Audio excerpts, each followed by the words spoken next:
know, you can be the most talented, you can be the most kind. I mean, you can be the most braggadocious. Yeah. But when it comes down to who people want around them, they want good people around them. That's where I get all my energy from. From the stage to the studio and to my desk. I am the energy god. And you can be one too. You're listening to Adeshokbe Live, the Afrobeats podcast. Welcome, ladies and gentlemen, boys and girls, to another edition of Adeshokbe Live, the official Afrobeats podcast, right here in Atlanta, Georgia. Yes, sir. One of the two specials I'm having. As always, this is brought to you by the Energy God Energy Drink. Drink and stay energized. Be yourself. An Iconic Global. Go to iconicdistro.com for any information on distribution of music, distribution of content, marketing content, tech marketing, iconicdistro.com. Right now in the studio joining me is a very good brother of mine. I call him my brother because we connected from the first time we started talking. We went past, friend level. We talk families, we talk babies, we talk business consistently at all times of the day. He is an actor, a singer, a creative, an all-round businessman, and most importantly, very difficult to find in this game, a good man. Ladies and gentlemen, he's my brother, Rotimi! My brother, respect, man. Though, That's it. This is amazing, bro. Nah, man, we've been trying to get this in, even though we're close. We've been trying to get this in for a long time. First of all, how are you doing? You look amazing, man. I'm blessed, bro. I've really been just on my Jesus juice, bro. Just been following Christ, man, and just focusing on the family, making sure I stay as pure as possible. And that's made me just feel like I can do everything. I gave up a lot of my old vices, drinking and all that. So I got right, man. I got right, and now everything is clear. So I'm the best feeling like I've ever been in my life right now, and everything is clicking the way it needs to. It's crazy to hear you say that because even when you think or when you thought you had those vices, the Rotimi we met had always been respectful, responsible, courteous, just all-round good egg. Well, that was from my parents, bro. Being first-generation Nigerian and growing up literally in a Nigerian household, it was always about respect. You can be the most talented, you can be the most kind. I mean, you can be the most braggadocious. But when it comes down to who people want around them, they want good people around them. So they'll say, you know what, this person is better than this person, but I like being around that person. Facts. So my mom or dad always said, yo, just be good to people, man, because the life you save can be your own. Wow. The life you save can be your own, and you don't even know it. And it's happened so many times in my life. Like, for example, we're gonna get straight to it. Let's get straight to it. Let's go straight to it. To it, brother. This is one of those moments where God says, there's too much talk of and not clarity of what's been going on with what I said. Yes, with the Afrobeat. With the Afrobeat You thing. being a pioneer in America. Absolutely, and I'm going to break it down because you've seen it, and there was no lie told. Talk that talk. You will see. Talk that talk. So I'll start from the beginning of what it is. First and foremost, major shout out to Don Jazzy, to Two-Face, to P Square, to Banky W, to the Banj. All of them have been pioneers to this game. Absolutely. But being in the States, living in the States, those names were global names. And were pioneering in other countries. Absolutely. Right? There was a time where in the States, they were not mainstream names. Of course, they were just within the African circle. If you were immigrant circle. If you were new, right? Immigrant circle. So it doesn't take away anything from them. It's just America was not ready for that yet.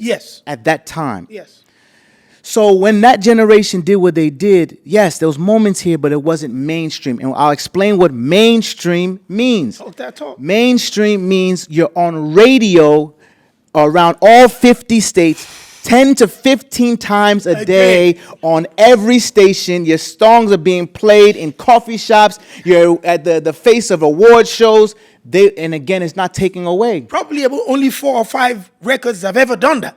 ever done that. Yeah. And Maximum. To this day. Yeah. You get what I'm saying? Yeah. So that wasn't the case. So it has nothing to do with them. Yeah. But there was a sweet spot that in 2014, 15, 16, me living here, Yes. I had a record called Want More with Cranium. In 2017 that we were working, and other records of mine that were Afrobeat vibes. I was aware of the Afrobeat vibes. That was coming. That was coming because in 2011, you were on the I tour. went on tour On the tour. with EME. Yep. I was on tour with Banky W. I was on tour with Scales. Wizkid. I was on tour with Wizkid. I was there the first day as me and Wizkid are starting our tour. We're picking up each other's bags to go to the hotel room. This was their first time in the States. I'll give you one before you go on. Tell me, brother. The EME album. Yes. My favorite record on that album was Banky W featuring Rotimi. What year was that, bro? That was 2011. 2011, me and Banky did a record. So this is all facts so far. Yeah. Okay. Yeah. I knew the wave because I was a part of the wave when they came and they did their first tour. Yeah. Let's fast forward, 2015, 16.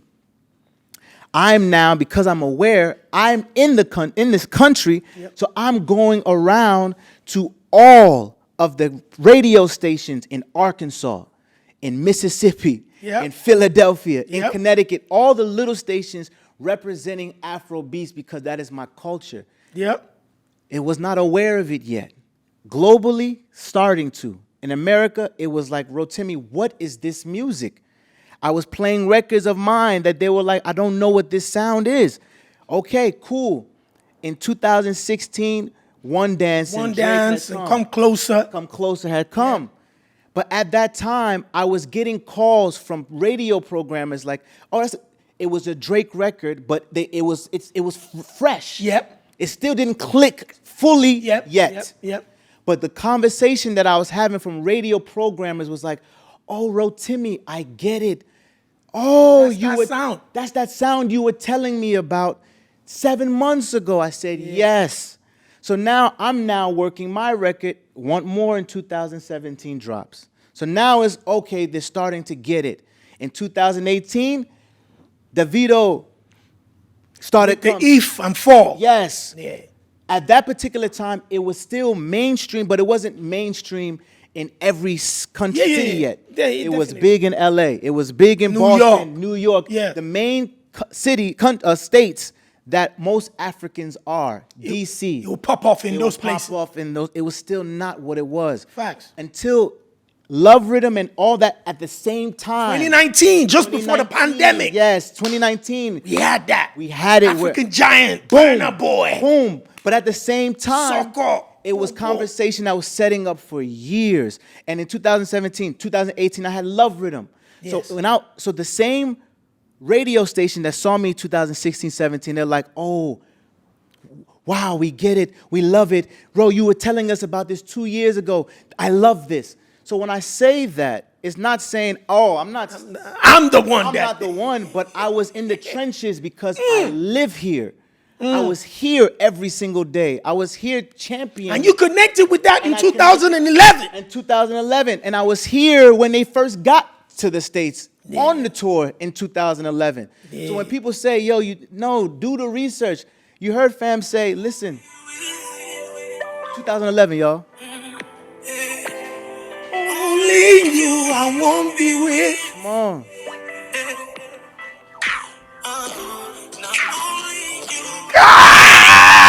Listen, that record is still banging today, bro. Banky W, Rotimi. Come on, Jigga, man. Banky W and Rotimi, 2011. Y'all go research. God damn it, You'll my see. brother. So that was like, yo. And I didn't know who you were. See? So to me, it was just the EME album. And then I get to that record, and I'm like, I know this is what Banky wanted to do. It's like R&B. Yes. And then there's this dude called Rotimi on that record. Yes. Where did they find you? What?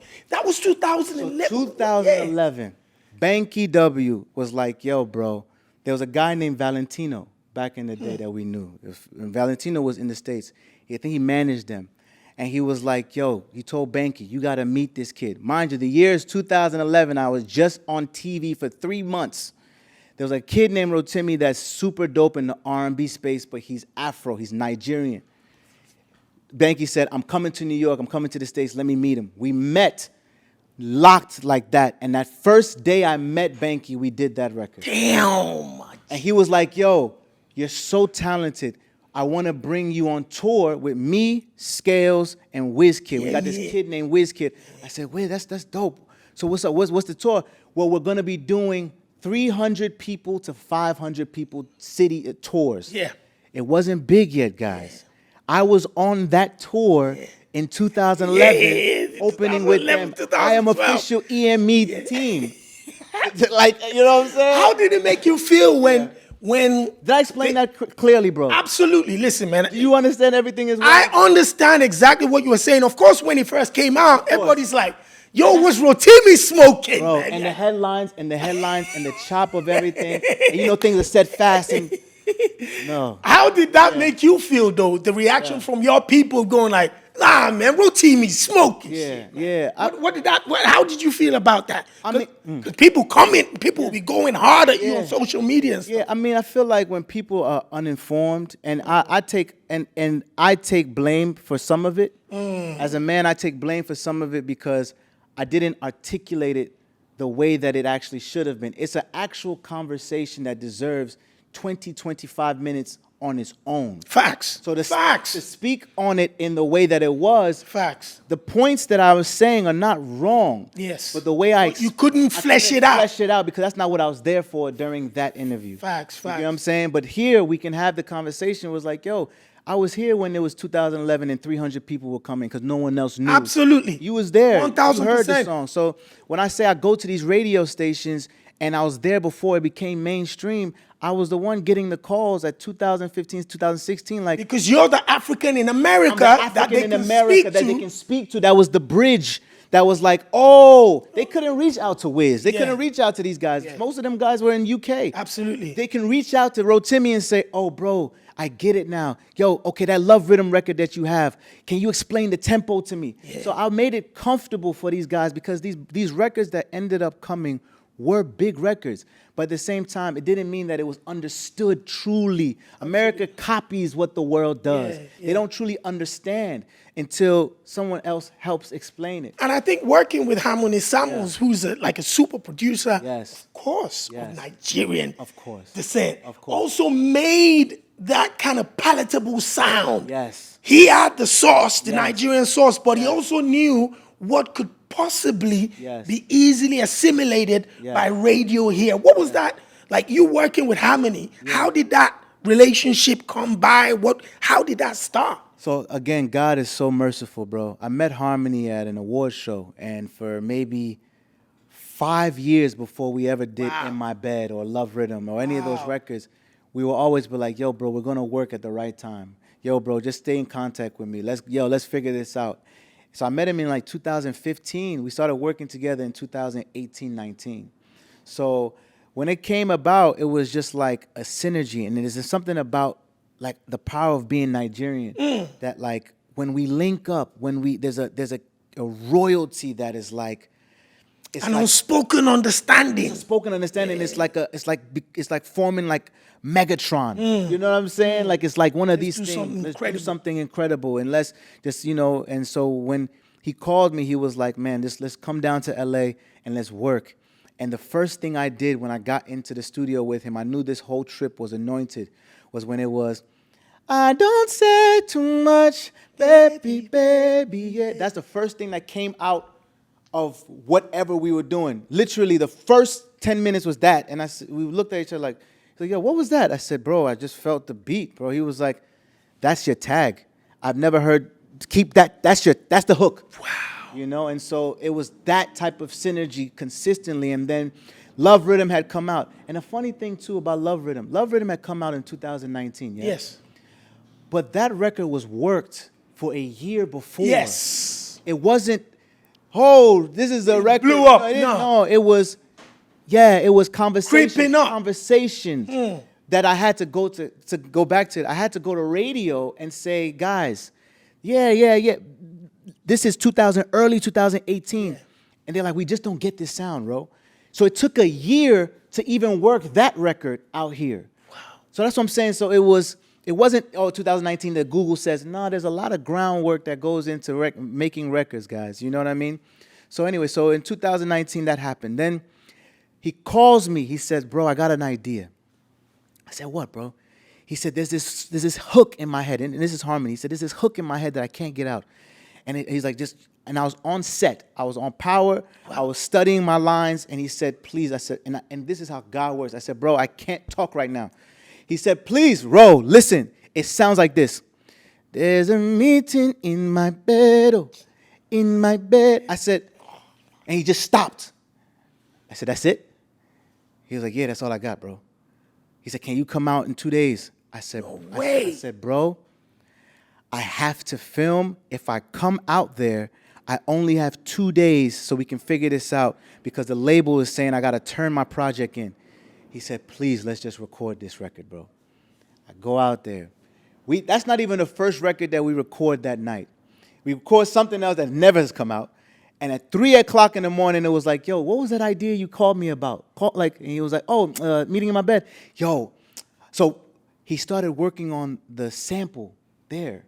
And it was like, so you only had the melody with no beat? So I'm out here for 2 lines with no beat? What? He was like, yeah, we was just going to do it together. Now we're going to start from scratch? Scratch? So all you really had was that. He said, yeah, bro, I just kept hearing. I had a dream about it. And that was in my bed, man. It hit me up in the middle of the night, probably around 2 a.m. Yeah. At the time when you finished recording. Yeah. And he said, I want you to listen to something, bro. Wow. I swear to you, this record's going to go. Wow. 2 a.m. Wow. And he sent me the record, and I said, okay, I don't want to listen to it now. I'll listen to it in the morning and get back to you. Yeah. He hit me up back in the morning again. He's like, did you listen to the record? Yeah. I played that record. I just called him back. I was driving to work when I called him. I remember. Yeah. I called him. I said, brother, this is a smash, bro. Yeah. That and for me, coming from, the love rhythm and a big record, as a fan, brother. I was feeling pressure for you. Yeah. Were you feeling pressure to redeliver another smash record? Absolutely. And you know what it was, too? I felt double pressure because when In My Bed hit, Power had just finished, right? And at that time, they were saying there was conversations of a spinoff for my character. Yes. So I was like, I don't know what's going to happen. But it didn't happen. Yeah. But then there was talks about this virus. COVID. So now I got a record that's streaming. It's about to go. Tours talked about. We were in December. We were in Ghana. We were in Ghana. Nigeria. Everything was starting to plan out. I think I even debuted it kind of with you. On stage with me. On stage. Yeah. We played it out. Yeah, we played it out. So people are starting to get to know. I don't even know if they knew it yet. I don't know. But it was one of those moments. And then they were like, yeah, we got to shut the world down. Oh, my God. And it was like, yo, my record is streaming at an exponential speed. And you're telling me I can't move and tour? And again, this is how God works, bro. If I would have been moving around during that time, I don't even know if my relationship would have been the same way. I don't even know if I would have had children. I was not ready for what the world would have given me at that time. So God said, I'm going to make you so relevant and so undeniable to the world, but I'm going to work on... You'll be building. I'm going to be building you as a man. So let this song do what it does. They'll never forget you. Don't worry, son. Don't worry. Africa, Europe, everyone will know your name. But get your mind right, because when it opens up again, when it's time, when you got this right and the music to match, you'll be undeniable. Because this woman, this family that you're building, these kids that you're supposed to have are going to complement everything that you're doing. And I understood that. So it was a blessing because, again, the record is called In My Bed. Everyone was in their bed. We were all in our bed. In our bed. Yeah, we were all in our bed. For months and months and months and months. Having several meetings. You get what I'm saying? So it was divine for what it was supposed to be. I had to get Rotimi right for those 2-3 years, and then create. But then that was back burner. It was right to get me mentally right for what's about to come. Do you know, I've listened to interviews where Vanessa, your missus, said at the time she saw you, Yeah, she knew Yeah. that this was her husband, Yeah. her man. yeah. Did you know at the time you met her Yeah. that this was going to be something special? So that's a funny story, bro. So I was still in my Playboy stage Yeah. when I first met her. So I had a girl that came down. We were at Essence in New Orleans. Yeah. I had a girl that came down that was just kind of kick it with me for the weekend.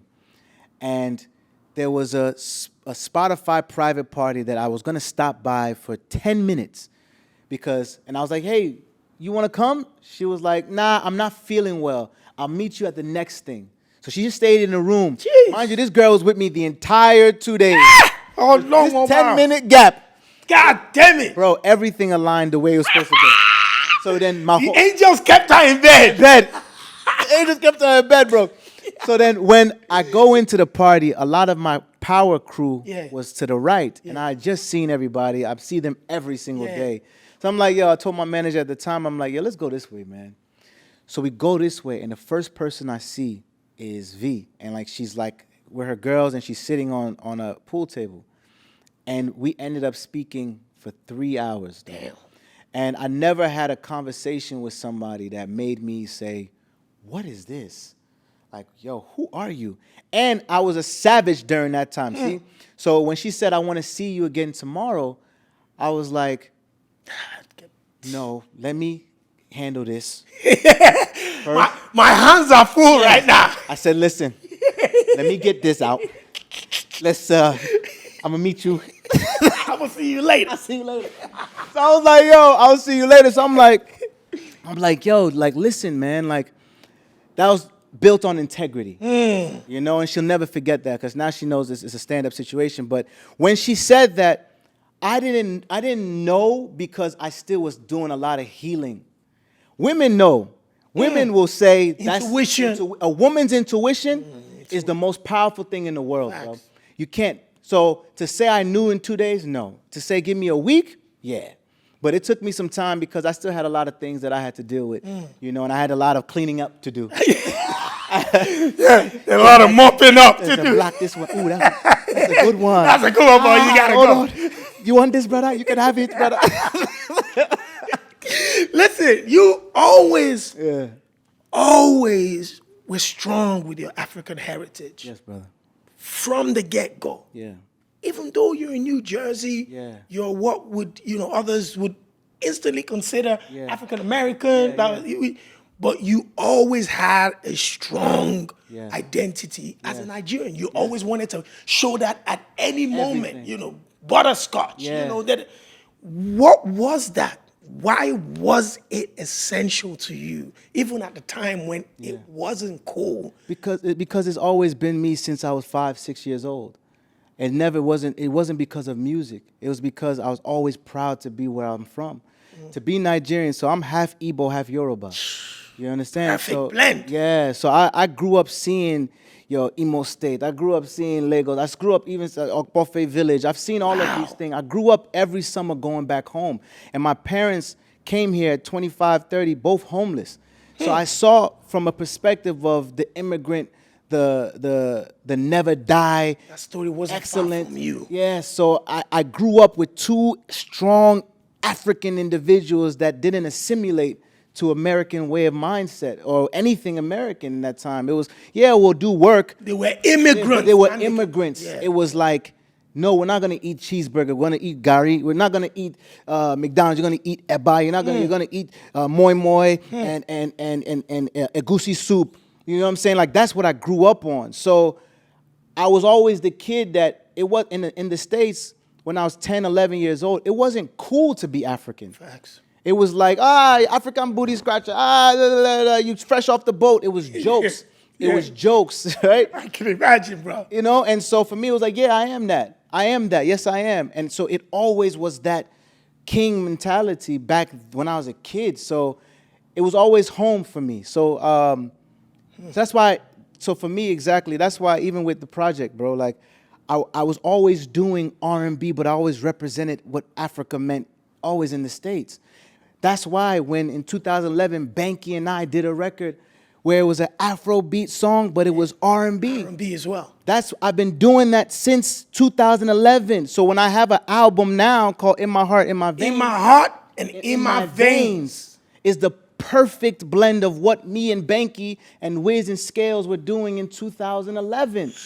So it's been 13 years of the same thing. Is just now being broadcast on this level. It's crazy, man. I have an R&B album that's 9 songs, Afrobeat album that's 9 songs, all one. If you look at the cover, it's shirt off R&B. That's you with the agbada, and then there's the R&B heartthrob in there as well. That's what I've been doing since 2011 with one of the originators, who is Banky W. That's crazy. You get me? So that's why when people say certain things, it's like, okay, don't be upset. Because they just don't know. They don't know. They don't know. You know, like you were there when you were talking about it. You were there getting interview, hustling, and seeing where it was 300, 400. Did you weren't? No, because they had just left the UK. So Wizkid just did the HMV Apollo, 5,000 capacity. Yeah. They shot a couple videos off the EME album with Mo Musa. Shout out to Mo Musa. And then they flew to America for the EME tour. So for us in the UK,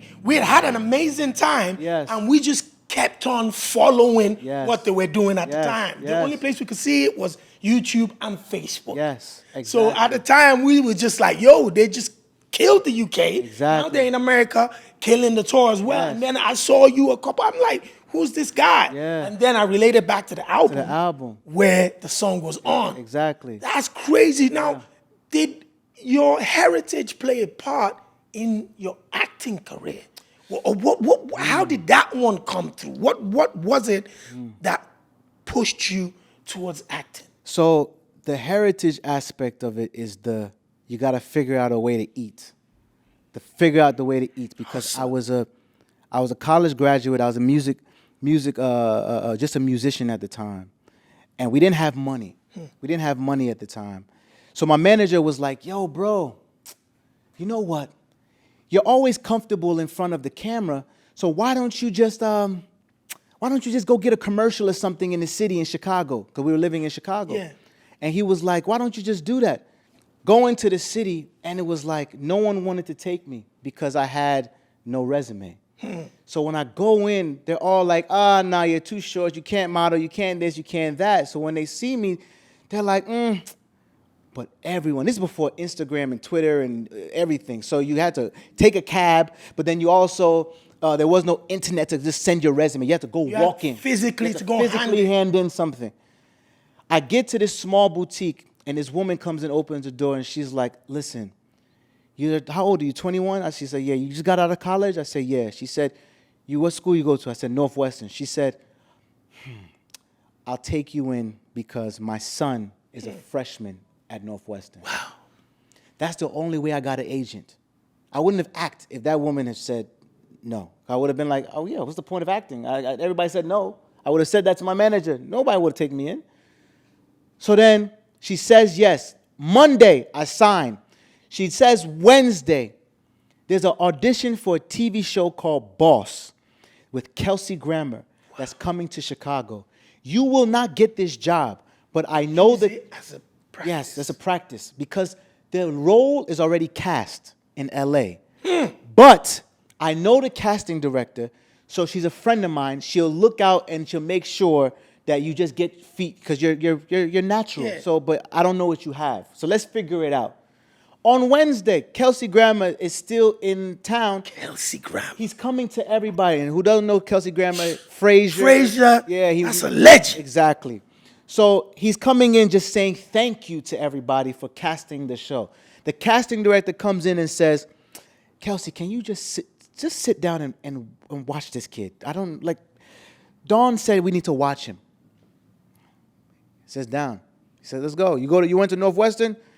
I said, yes, sir. At the time, Northwestern is the #1 acting school in the country. Wow. I didn't do that. I didn't know that.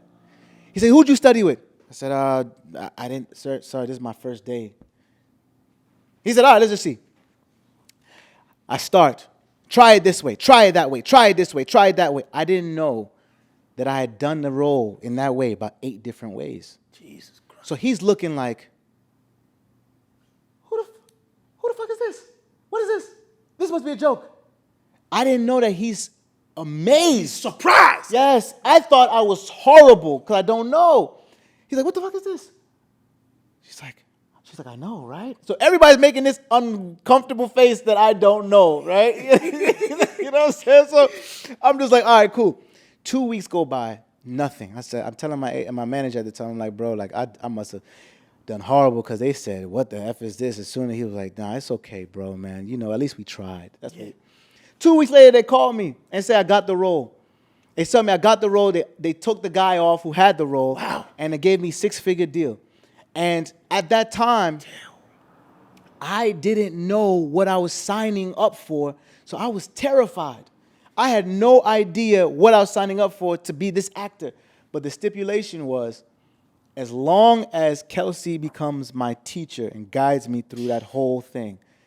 So that's how I learned how to act from Kelsey Grammer. No way. Episode 1 of Boss is my first acting class. Ah! Yeah. God damn it. Yeah, that's how it happened, bro. That's God. It's all God and timing and his gift that he gave me, bro. That's it. That's crazy. Yeah. Now you've gone on Power. Yeah. You've done stuff for 50 Cent. Yeah. When the whole industry was going crazy about Afrobeats and stuff, and the trolls were going in, but it was also working in your favor. Yeah. I felt like, has Rotimi taken some classes from 50? Yeah. Because it looks like you're kind of like just winding this whole thing up. Yeah, you know. You know. Did you call 50 and be like, yo? I learned some tricks. I learned some tricks. You know, I think, again, I've learned that I'm not a messy person, right? But I've learned how to tell the truth in a way that makes people uncomfortable, right? And I told the truth that wasn't yet explained. And now we're in a situation where we can fully explain it, and people can say, okay, I understand where that's coming from. I get where he's coming from. But yeah, it was good because we knew, it helps. But at the same time, people like headlines. Absolutely. Unfortunately. But at the same time, we knew there was a truth to it. So it's not a lie, but there was a certain truth to it. But yeah, 50, man, and being a part of that whole thing, I learned so much. And so funny too. The reason why I was signed to G Unit, and 50's talked about this on the Breakfast Club. Yeah.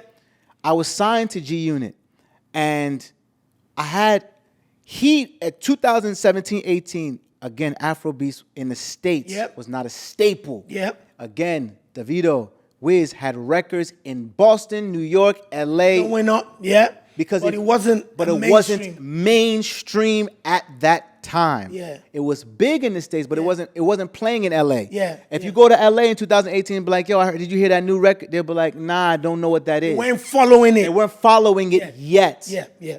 So 50 and I had a conversation, and he was like, what is this sound you're trying to do? I said, bro, it's Afrobeats. I have a record called Love Rhythm. I promise you it's going to win. But if you're not understanding what it is, then I have to go somewhere else. And he let me out of my deal because we disagreed on the creative of Afrobeat. Damn. I had a record on my album called Decisions, which was also produced by Harmony Samuels. It was between Decisions and Love Rhythm. I wanted Love Rhythm because I knew that the wave was about to happen. And I've been doing this for 3 years before. And it was growing. And I also, in 2011, I was on tour with Wiz. I was with them. So I knew what was happening. He didn't understand it. So imagine, do you think 50 would have let me go if he knew what was going on? No way. You get what I'm saying, bro? There was no way. No way. It was unknown. And so, and not big enough, not unknown, not like I have to be specific. Yeah, because of our people. Yes. It was not big enough to say, especially for someone that was at the top of the music business. Exactly. There was 2 records that were moving. That's not enough to say the culture That's is not here. the whole culture. No. It's not. So when it happened, he said, you go your way, I go my way. And then that whole thing about the 300,000 kicked in because yes, I was signed to G Unit. Yeah. When you let go of your deal, you can do it where I don't have to physically pay somebody money, Yeah. but I owe him $300,000 for the money he put into my project. Yep. But he did it in a way that I would have to pay him back from the sales of my music, like That Spotify. was incredible, though. That was thoughtful. Exactly. It's very thoughtful. Like he was like, if this is going to work, then you'll make my money back. That's amazing. You know, and you don't have to pay, so it doesn't hurt you. That's crazy. Yes. Because a lot of people want to take the Take cash. But he He didn't- still believed that you were believed. going somewhere. He believed in me, but he Yes. didn't believe in the record. The sound. The sound. 50 didn't believe in the sound yet because Yeah. it wasn't what it was. Yeah. And so I took my step away, and then I went to Empire with Ghazi. And with Empire and Ghazi and Balaji, I went all over that way, and they understood it, and we then started going. So I was the first Afrobeat artist on Empire, but now everybody is the Fireboy and everybody else, and these are my brothers. But I was the first one because they saw the success of what happened with Love Rhythm and In My Bed and all those things. And then they went and then with it that. became, okay, this is what's going on, and also what Davido and Wiz had done. So it was a stamp of, oh, this is really a thing. I was a part of the stamp of this is really a thing. You know, 50 Cent, in my opinion, is one of the greatest musicians that we've ever seen. Yes. The 50 Cent G-Unit era, I had 3 pairs of G-Unit trainers. Yes, sir. Yes, I sir. wore the tank tops. Yes, sir. You know, I was at front row, Afro Nation, 50 Cent going crazy. Yes, sir. Not only a musical genius, Yeah. a creative genius, Yeah. a business shark. Yeah. There's so much to that brother that's incredible. Yeah. When you work in close proximity with someone like that, Yeah. what is it like? Are you learning? Like, how attentive are you with everything? I was like a missile, bro. Like I was, because 50 represented everything that I wanted to do in my career. Facts. Successful music, successful acting, successful business, successful icon, successful good person. So I saw all of those things, and it gave me the confidence to say, you know what? Ro, be who you are and do it in your own way. And when that's actually why the album is what it is now, because he said, always lean into who you truly are. And I started realizing with the way I was moving, I'll put out it In My Bed or something. But then the R&B side fans would be like, We need "Hey, something we need too. something, Ro. We need something Then I'll too. put out Make You Say. Yeah. And then they'll be like, well, we need something on the R&B. So it was like, damn, like nobody's happy. Okay, and double. And I remember from 50s, like, yo, go all in. Go all in. Don't hold back nothing. He said, use every gift you have. And he said that to me almost every 4 days when we was on set. Rotimi, use every gift you have. So in this project, we were like, R&B album, Afrobeat album, and then we're gonna fund every music video. So you get the acting as well. So you shot all the videos. We shot 17 of them. Wow. But a funny story is one isn't shot because Harmony barely made, like last minute, got Dirty December. Dirty December. Yeah, on the project. And so now we're shooting that today. That's crazy. You know, so by this time I'm pretty sure it's out. Yeah. But it's like, yo, like Dirty December is a special record. So it was all like, give all your heart, bro. And that's the thing I got from Fifth, man, because the man doesn't sleep. The man is a marketing genius. I took some of that marketing genius from him. Yeah, you roll with that. You know, and so Listen, before the album came out, you sent me some music. Yeah. I've been listening to some of your music. First of all, amazing artwork, by the way. bro. Thank you. Half, Thank you. six-pack tattoos and all that. And the other half Yeah. is the African man with his agbada and his hat. When I saw the list of records, Yeah. as a fan, I was scared Yeah. because some of the new audiences don't have that much patience Yeah. to listen to that many records. yeah. Did you have any, hesitations about the project? Not at having all. That? Not at all. Because I knew how good the music is, bro. I knew that, like, we broke every norm with this project. Because even so, like, the norm of people are, we got to do a press run and fit everything in 2 weeks. And then you're done And then you're done for You're quiet. You worked a year on a project and you promote it for 2 weeks hoping people like it? No. way. Absolutely not. We're not going to do that. So my thing was, listen, I'm going to pay $250,000 of my own money and fund every single music video myself. Every single, marketed every single music video myself, because we're going to give people a song, a music video every 3 to 4 weeks To keep it running commercial every for the album. So you have an album that's going to be alive for 8 months. Facts. That's 15, 16 music videos. I like that. So I'm going to be able to tell 15, 16 different stories, and I know that the music is so powerful that if you like R&B, you're going to love this. If you like Afro, you're curious about Afrobeats, you're going to love it. Whereas commercial, everything feels cohesive. Yeah, yeah. You know what I mean? And nothing sounds the same. And I've been working on this thing for 2 years, bro. So to make it where 18 songs, you leave there saying, yo, I love at least 11. Listen, man, when you been hitting me up like how many, my top 3 records, I've been listening every time, bro. And I'll be honest with you, I couldn't pick 3. Wow. I couldn't pick 3. Wow. You know, and one of the great things about this album for me is the fact that the way it started, you started with a favorite record. Like the minute I pressed play on the first record, I was in love. So instantly you have a problem there. Because usually the first record is always like a lead into an album. But this was like, boom, the first record goes. The second record goes, boom, third. And then I'm listening to a journey. And I don't even know when we hit the Afrobeats. Because the Afrobeats was also kind of subtle. Was in the middle, boom, and then boom, that's going. And you're hearing the song for your daughter. I'm hearing the song that's, everything for me is a dope Rotimi project. Because it represents both sides of you. Thank you, brother. Perfectly. Thank you. And I'm happy to hear that you're not just going to put it out there and expect it to just walk the walk. Absolutely. You are going to walk with it, hold its hands, and present this project to every single fan. Yes, we're on a presidential campaign. I remember I told my team, I said, yo, there was a time in 2008 as a kid in college, and I was MySpace friending every single person. That was my 9 to 5. I'm in my Instagram DM. Yo, have you heard the album today? Yo, have you heard the album? I don't care how big I am. No, I'm in my DM reaching out to every fan that follows me, comments, likes. I'm saying, have you heard the album? How important is that part? Oh, bro, it's the most important. Grassroots can't be denied, because the thing is, when someone feels special, they want to let everybody else know that I'm special.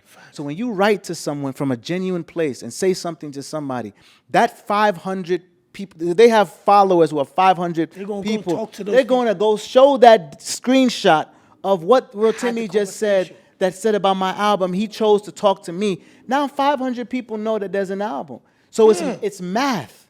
If you have 10,000 people and I spend time talking to you, and from a not using, but I really want you to listen to this because I know how powerful this is, then 10,000, then 500, then 700. Now you have awareness of thousands of people, hundreds of thousands of people if you do it correctly. But I spend 4 or 5 days with my son in my hand and I'm talking to people consistently. Yo, have you heard this album? And then you start seeing that the streams are growing, because once you get hooked, like you said, you can't. That's all I've been listening to since the first night came out. Thank you, bro. In the gym, that's all. Like, I've been listening to your album. I think Jacquees. I've been listening to a lot of Friday, but I've been consistently going back with that. And that's because the quality of music is amazing. We've spoken about your music, your acting, your backgrounds, the Afrobeats origins, your relationships. The final conversation, Rotimi, the dad. Man, my children, bro. Like, first I have a queen, bro. Like, my goodness, man. That's the one with the keys to the daddy's heart, bro. Oh, man. That's the one in control. Oh, man. She's... My daughter is incredible. My son is a genius. And everybody says that. But, like, my son is legit a genius. Well, because he's 3 years old, but his tutor says that his mind is processing things at an 8-year-old's level. Ooh. So we have to now homeschool him because He's faster than everybody else. Yeah, So you have to catch up with we him. have to catch up with him. So now we're teaching him third grade stuff at 3, third grade reading, third grade math. So that brings me joy, bro. Like everything else is a vessel for them. Like those are my bosses. Like That's the part. you get what I'm saying? Like That's I'm an employee for my kids. Facts. You know, like, okay, y'all need something? Okay, let me go get it. Hustle for that. Let me go. What do they need? Okay. You sure? Okay. That is so when you have that mindset, I've been a hustler, but at the same time, like I know that I have to make sure these beautiful children and that beautiful woman have everything that they want. So being an actor and being a musician is like being a lawyer and a doctor at the same time. Facts. It's not done. It's not done Successfully. Whoosh! You can't name 5 people. Bro, I have 2 platinum records, bro. Talk that talk. You get what I'm saying? Come on. I have 2 platinum records, but I'm also on a #1 show. Shows. And then I'm on another show right now called The Shy. Yeah. You know, that's about the show in BET and all that. Yeah. So it's no one is doing that. And it's by the grace of God that it's happening because it's his gift that he gives me. But no one is doing that. And that takes a toll on the body and takes a toll on the mind. So if I didn't have a good woman and I didn't have these kids that when I walk in and I smile, take you away from that other world. I wouldn't be able to because it's too much, bro. This industry is demonic, bro. Facts. You know, people want to hate first before they love. You know, and so when you're coming from a space of like, I don't even. But when you first meet me, it's, then to my face, yo, that's this industry. So when you deal with that BS all the time, you need purity. And my children bring that, bro. So there's very few people like you where it's like, I love that guy. No one has any negative thing to say about you because you're a light, bro. And so when people are light, the industry don't like that. Facts. They don't know what to do with Facts. it because they can't be controlled. So it's a deep conversation, but yeah, my kids have been my balance. Listen, man, this is the first of many conversations. Yes. I've always told you I've been exceptionally proud of you, not only as a creative, but as a person. The connection has been from day one. Yes, brother. I watch you with your kids. You know, I'm a proud dad myself. So whenever I see a young black man being in his fullness with his children, that's what I want to see. Absolutely. So I see you with your kids. I see you with your princess. I see you with your queen, the business, the way you talk to people and relate with every single person. Fan, industry, colleague, everybody is exceptional. And I want you to keep doing that because through you, other people will learn too, especially other young folks. Amen. The album is out right now in my heart, and in my veins. You already know what that means. Go out there and get it. Incredible R&B albums, incredible Afrobeats albums. This brother is going to be on TV again, as he always is. Ladies and gentlemen, my brothers in the room. Hold on. Yes. And to prove to the point, bro. Yes. We're going to do another interview when I get to London. We're going to sit down again in the studio. And we're going to sit down and talk again. Nah. You know what I mean? 1,000. And you have to come to London. Yeah, I'm coming. Because, you know, I'm always telling you that it's important, bro. I know. It's essential. Your fan base is there. I know. My daughter just went to university now. She was one of the biggest Rotimi fans. That's you know, and I'm talking 5-6 years ago as a 13, 14-year-old. Wow. Okay. Exactly. So we need you out there. Done deal. Ladies and gentlemen, my brothers in the room, give it up for Rotimi! My brother, proud of you like crazy, man. Always love, man. Always love. Podcast.